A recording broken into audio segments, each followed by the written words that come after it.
Let me be straight with you right now. You've been running for months, maybe over a year, and your pace? Still the same. Your breathing? Still the same. That ceiling you keep hitting every single run, it's still there, isn't it? You push, you grind, you lace up again and again, and somehow your body just refuses to get faster, refuses to go further, like it just decided this is your limit, deal with it. And the worst part? You've started to believe it. Stop. That's not a ceiling, that's a number called VO2 max. And I spent the last several weeks obsessing over it, testing it, pushing it, suffering for it. And I'm going to tell you exactly what happened. The real results. Not the Instagram version, the actual uncomfortable, humbling, and eventually eye-opening truth. If you've been following this series, you already know the journey we've been on together. We started from scratch. First run, first pain, first why am I even doing this moment. We learned about easy, running, about aerobic base, about not blowing up in the first kilometer. And now we're going deeper. Because if you've made it this far, you're not a beginner anymore. You're someone who actually wants to get better. And that means it's time to talk about the engine, not just the legs. Subscribe if you haven't yet, because what I'm about to break down changes the way you think about training forever. Drop a comment below. Tell me if you've ever actually tried to improve your VO2 max, or if you've just heard the term and nodded like you knew exactly what it meant. Be honest. All right, let's talk about what VO2 max actually is. Without the textbook garbage, it's basically how much oxygen your body can use when you're going all out. Think of it like the size of your engine. A bigger engine means you can run faster, longer, with less effort. Simple. The higher your VO2 max, the more oxygen your muscles can burn, the more energy you can produce, the faster you go. That's it. No fancy formula needed. Now here's the reality check. Most recreational runners have no idea what their VO2 max is. And the ones who do know their number, usually from a smartwatch, treat it like a trophy or an excuse. Oh, mine's 42, I'm just not built for this. Or, mine jumped to 48, I'm basically elite now. Both are wrong. Both are dangerous thinking. Here's what nobody tells you. VO2 max is trainable. Your genetics set a ceiling, yes, but most people are running around at 50, 60% of their genetic potential. You're not hitting your limit. You're hitting your current fitness level, which is a completely different thing. Think about that for a second. So when I decided to actually try to raise mine, not just hope it would go up, I had to confront something uncomfortable first. My training was soft. I'm not saying I wasn't working hard. I was running consistently, putting in the miles, doing my easy days, but I was never really pushing my aerobic system to adapt. I was comfortable, and comfortable doesn't build a bigger engine. Now let me ask you something. Be honest with yourself right now. When was the last time a run genuinely scared you a little? When was the last time you finished a workout and thought, I'm not sure I had another repeat in me? If you have to think hard about that answer, that's the problem. That's why the ceiling hasn't moved. Most runners I talk to fall into the same pattern. They run their easy runs a little too fast, so they're never truly recovering.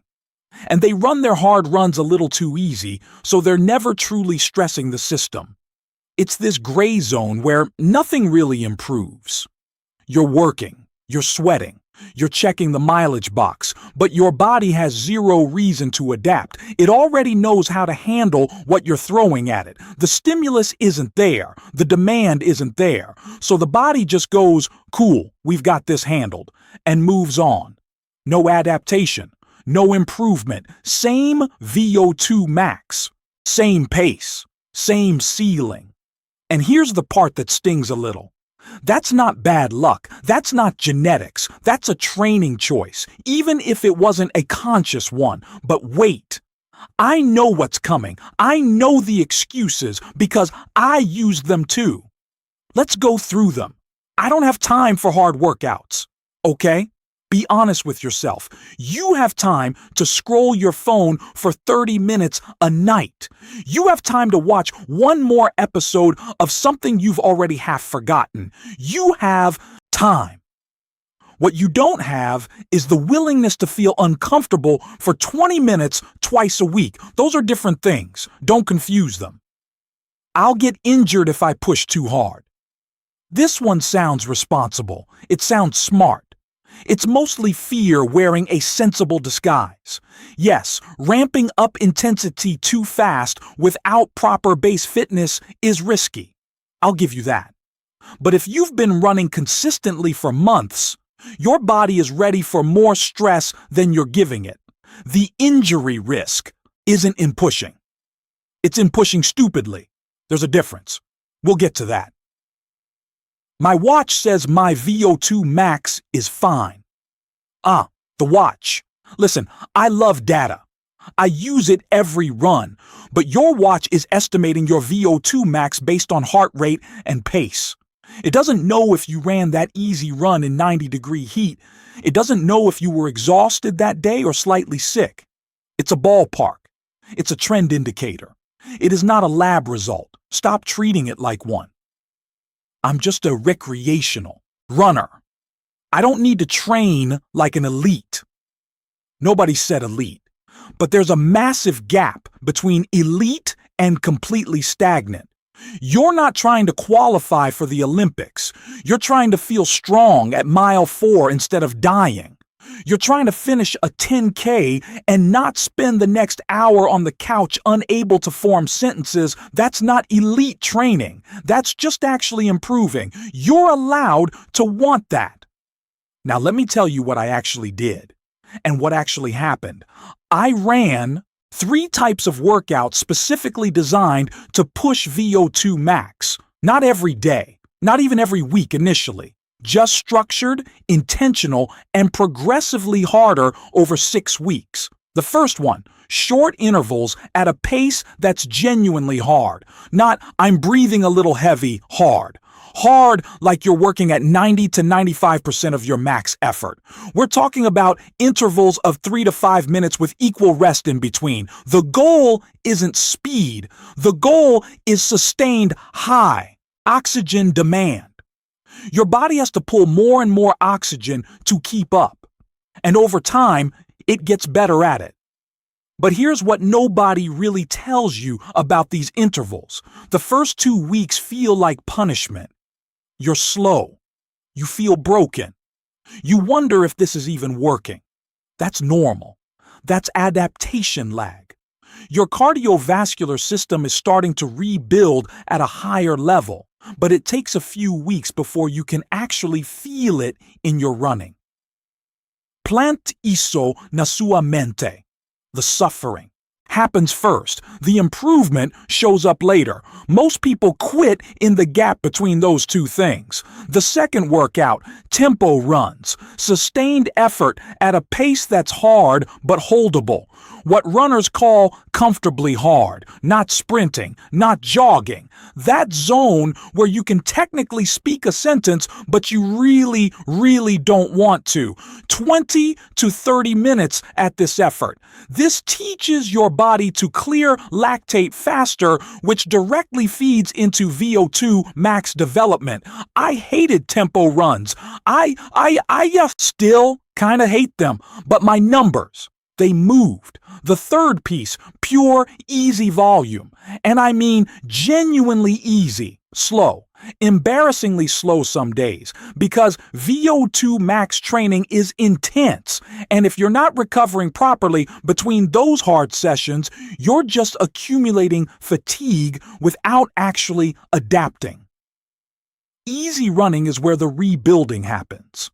It's not optional filler, it's the infrastructure.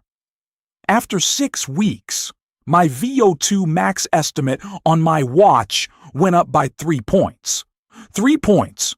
sounds small. What it felt like was significant.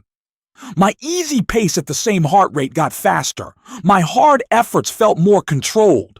That moment around kilometer 4 where everything usually starts to fall apart, it got pushed back, not eliminated, pushed back, and that's the whole game. Now tell me, have you ever structured your training this way, or have you just been running and hoping something changes? Because hope is not a training plan. Here's the real thing I want you to take from this.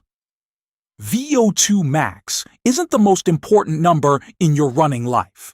Consistency is. Mental toughness is.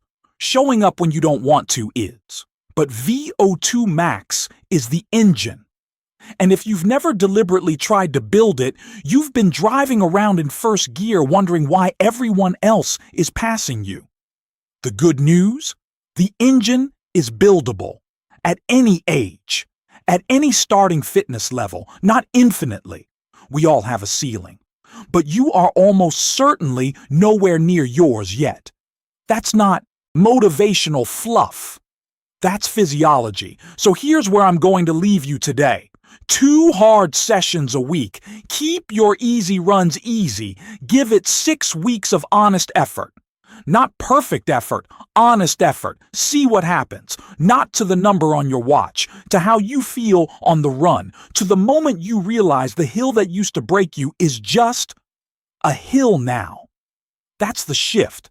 That's what this entire series has been building toward. You came in not even sure you could run a kilometer without stopping. And now we're talking about training your aerobic engine with intention. That is not a small thing. That is a completely different runner than who you were in episode 1. Be proud of that. Then keep going. Because here's what's next. And I need you to hear this carefully. Everything we've built, the base, the engine, the mental toughness, the consistency, it all gets tested in the next episode. Because I'm going to ask you one very direct question. Your body right now, today, with the training you've done, can it handle 21 kilometers? Not a full marathon, half. 21 kilometers. Is that something your current body could survive? Or is there a gap between where you are and where you need to be before that distance is realistic? The answer might surprise you, and it might scare you a little. And that's exactly why you need to watch it. Because the half marathon isn't just a distance, it's a threshold, and crossing it. Or knowing you're not ready yet, and training smarter because of it changes your relationship with running permanently. Don't skip that one. Subscribe so you don't miss it. And drop a comment right now. Tell me, honestly, have you ever thought about running a half marathon? Is it on your list? Is it something you're afraid of? I read every single one of those comments, and your answer might shape what I cover next. See you in the next one.